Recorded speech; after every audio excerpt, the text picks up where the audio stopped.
Alright, in this video, I'm going to be changing a strut on my MK6 GTI. Alright, so the first step is you want to jack up both sides of the car, and you'll find out why that's important later. And make sure you have jack stands so you don't die. This is pretty self-explanatory. Throw a jack stand under there after you jack it up, so that you don't die while you're working on it. Alright. The next thing you're going to do, Pop your center cap out without breaking it. Oh, Jesus. There we go. alright, the next thing you're going to do is pretty self-explanatory. Take your impact, take the wheels off.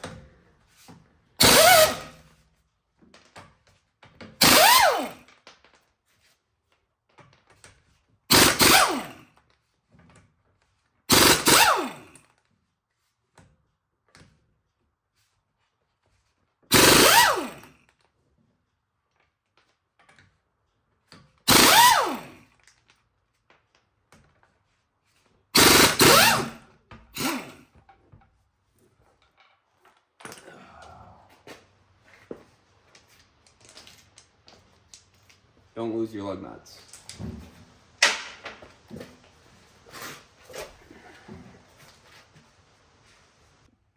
Alright, the next thing you want to do once you get the wheel off is there's a little bolt here that holds on the brake line and your sensor. So you're going to want to take that off. That's a 10mm. I'm using a wrench because I lost my 10mm. And then after you do that, you want to reach back here and unbolt the sway bar. Alright. Alright, after you get that all unhooked, you're going to want to find one of these star bit things, honestly. Let's see if we can get that to focus. I have no idea what these are called, but find you one of these. And the bolt on the other side is an 18. And you just put this on one side to hold the bolt in place, and then zip the nut off the other side. Alright, I got my little electric impact. You gotta come back here. Get your bit in there. And then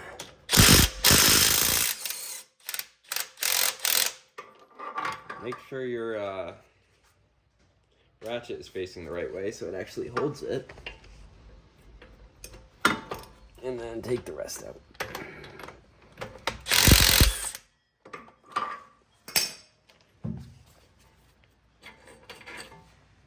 There you are. Oh, that is crusty. Look at that. That is 10 years of road grime right there. Alright, after you get that unbolted, your next step is to come up here.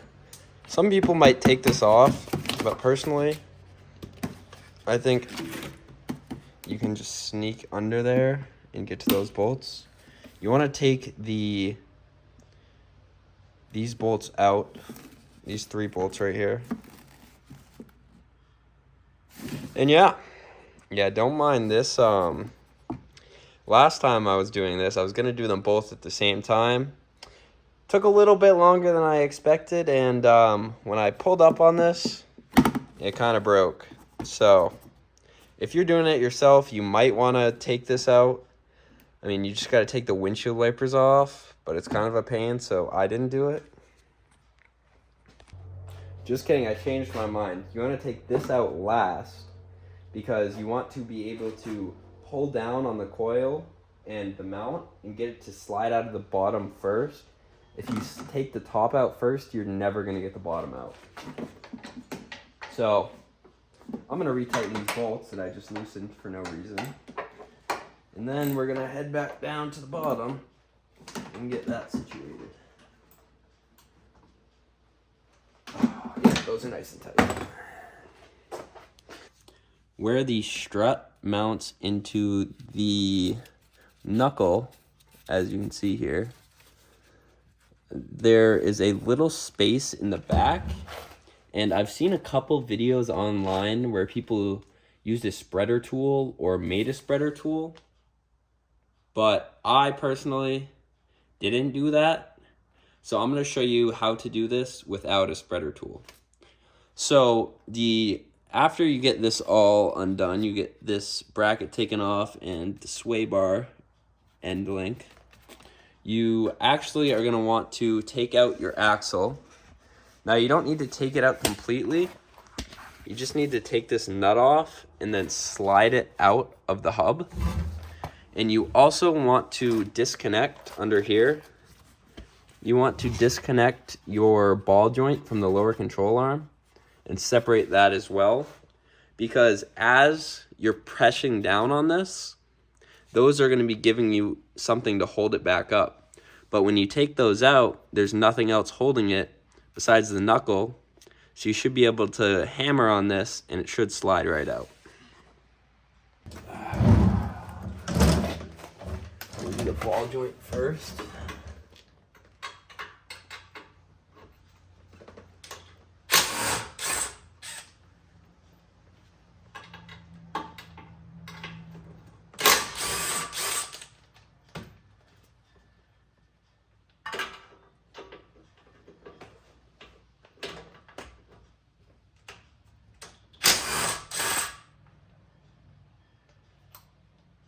Those nuts taken out. Then you want to just press down and get it to pop out. You can move the ball joint a little bit to get it to stay. Next, you want to do your axle. This is a 24 millimeter. I just using an impact.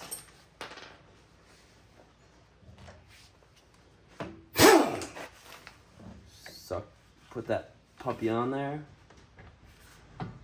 and should come right out. Now you want to be really careful to keep this bolt clean. You do not want this bolt getting covered in dirt and grime from your floor. Now that you have that all disconnected, you're going to want to take a hammer. Oh, sorry, I forgot to pull the axle. Oh, this one's crusty. Of course it is.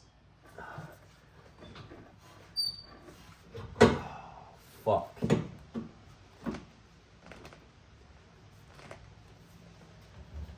Well, that's not good. Right, I remember now what I did last time. Now, my axle is actually pretty crusty inside. So what I did was I'm going to take a flathead screwdriver or a pry bar or something like that and just be very gentle as to not damage anything. But just get it in there and then tap it with a hammer a few times just to drive the axle out. It should be free. Yep. And you want to try and get the axle out of the way. It should be fine there. All right, so now the only thing holding this up is the strut. So what you're gonna wanna do is just hammer down on this until it comes out. Let's see how that goes. Now, a hammer does move it a little bit, but what I found works best is you wanna take an air hammer, get like a flat bit like that, and then you just want to just press it down right on this part.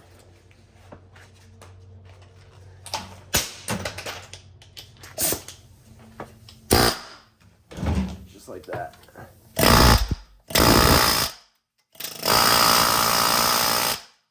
can see it's already moved a little bit. Now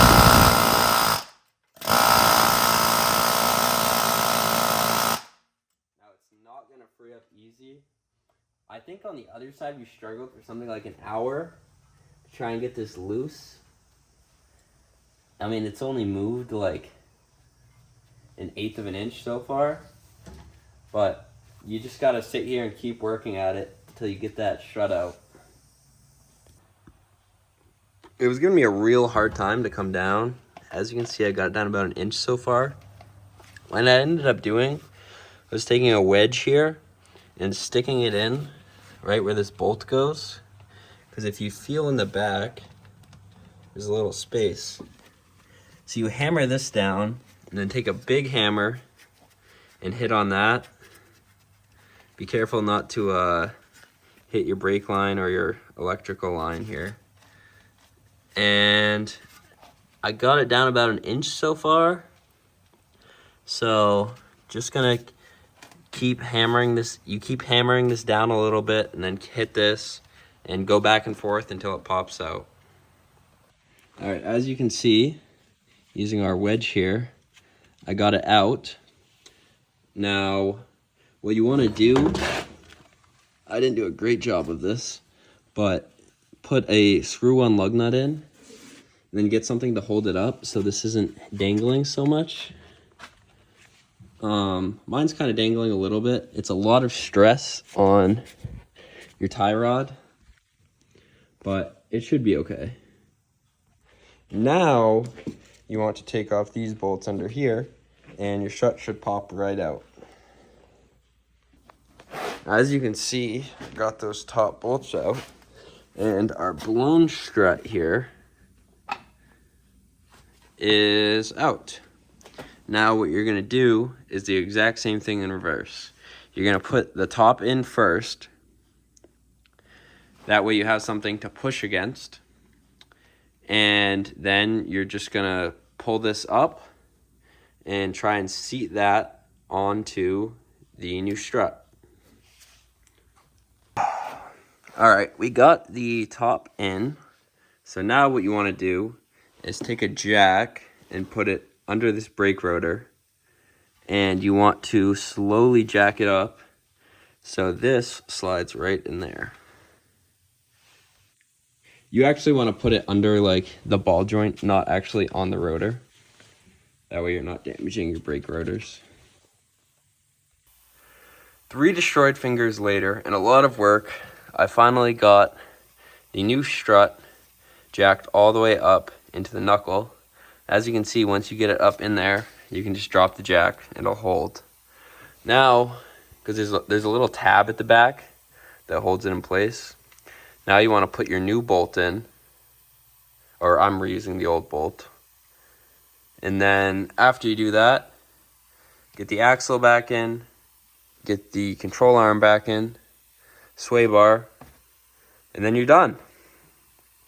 Just a reminder to torque your axle nut. Very important once you drop it to the ground. Once you put the axle nut in all the way, put your wheel back on, drop it to the ground, and then torque this to, I believe it's 200 Newton meters plus 180 degrees. Anyways, just like that, you now have a new strut. Thanks for watching. Catch you in the next one.